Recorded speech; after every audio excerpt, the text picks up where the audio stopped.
এই অধ্যায়ে আমরা রোটেট, রিফ্লেক্ট এবং ট্রেস টুল নিয়ে আলোচনা করব।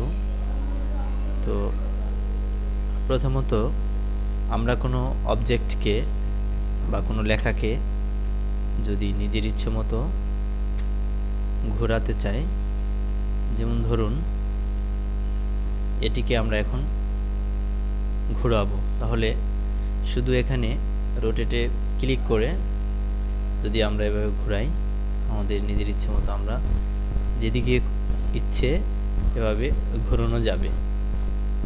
কিন্তু কোনো নির্দিষ্ট পরিমাণে যদি আমরা এটিকে কোনো অ্যাঙ্গেলে ঘোরাতে চাই, তাহলে আমাদের এভাবে কোনো অবজেক্টকে সিলেক্ট করে এবার রোটেট টুলে ডাবল ক্লিক করে এখানে আমরা যদি 90 ডিগ্রি দিয়ে ওকে দিই, তাহলে আমরা দেখতে পাচ্ছি যে 90 ডিগ্রি অ্যাঙ্গেলে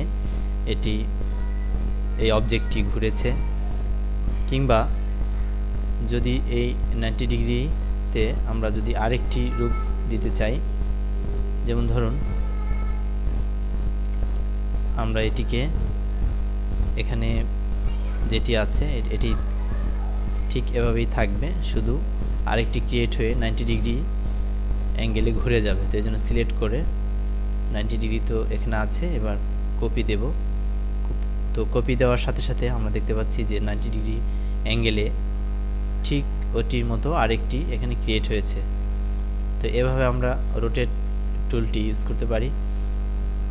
এছাড়া রিফ্লেক্ট টুল আমরা এখানে যেটি দেখতে পাচ্ছি, যে এই রিফ্লেক্ট টুলের সাহায্যে আমরা কোনো অবজেক্টকে ক্রিয়েট করার জন্য সমান দুই পাশের দুইটি নির্ধারণের জন্য, সমান রূপ ধারণের জন্য আমরা এই রিফ্লেক্ট টুলটি ইউজ করতে পারি।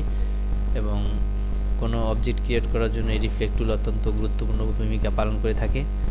যেমন ধরুন আপনি একটি পাতা ক্রিয়েট করতে চান, সেক্ষেত্রে আপনি যদি এখানে একটি পাতার এক পাশের অংশটি যদি এখানে ক্রিয়েট করেন, তো ক্রিয়েট করা হয়ে গেল। এখন এই পাশের পাতার অংশটি ঠিক এটির সমান করে যদি আপনাকে নিতে হয়, তাহলে কিন্তু অবশ্যই এই রিফ্লেক্ট টুল সিলেক্ট করে নিয়ে এখান থেকে আপনি এই অবস্থায় ভার্টিক্যাল 90 ডিগ্রি রেখে আপনি যদি কপি দেন, তো কপি দেওয়ার পরে আমরা দেখতে পাচ্ছি যে এই পাশের অংশের ঠিক একই রূপে এই পাশে আরেকটি অংশ এসে সেট হয়েছে। তো এভাবে কোনো এক পাশের অংশকে ঠিক অপর পাশে রিফ্লেক্ট করে আনার জন্য আমাদের এই রিফ্লেকশন টুল ইউজ করতে হবে। এছাড়া এই রিফ্লেকশন টুলের পরের যেটি আমরা দেখতে পাচ্ছি টয়েস টুল, এটির সাহায্যেও সুন্দর সুন্দর অবজেক্ট ক্রিয়েট করা যায়। যেমন ধরুন আপনি কোনো অবজেক্ট এভাবে ক্রিয়েট করলেন, তো এই অবজেক্টটি ক্রিয়েট করার পরে আপনি যদি চাচ্ছেন এটি তুলনামূলক কিছুটা ফ্লাকের মতো বা অন্য কোনো আকৃতির রূপ ধারণ করছে, সেই ক্ষেত্রে আপনি কিন্তু এখান থেকে এটিকে এই টুইস্ট টুল সিলেক্ট করে নিয়ে আপনি এভাবে ধরে বিভিন্ন অ্যাঙ্গেলে এটিকে রূপ ধারণ করতে পারবেন। দেখুন, এছাড়া আপনি যদি এখান থেকে একটি স্টার সিলেক্ট করে নিয়ে এটিকে এভাবে ক্রিয়েট করে ফিল কালার রেখে লাইন কালার নান করে দিয়ে এখানে যদি আমি এটিকে এই টুইস্ট টুলের সাহায্যে যদি এভাবে ঘোরাই,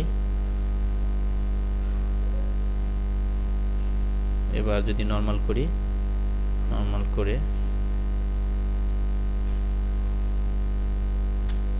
এবার আমি এখান থেকে দেখুন যদি অন্য একটি রং পাল্টিয়ে দেই, তো দেখুন কত সুন্দর অবজেক্ট এখানে ক্রিয়েট হয়েছে। তো এভাবে আমরা রিফ্লেক্ট এবং রোটেট ও টুয়েস্ট টুলটি ব্যবহার করে আমরা সুন্দর সুন্দর ডিজাইন করতে পারবো।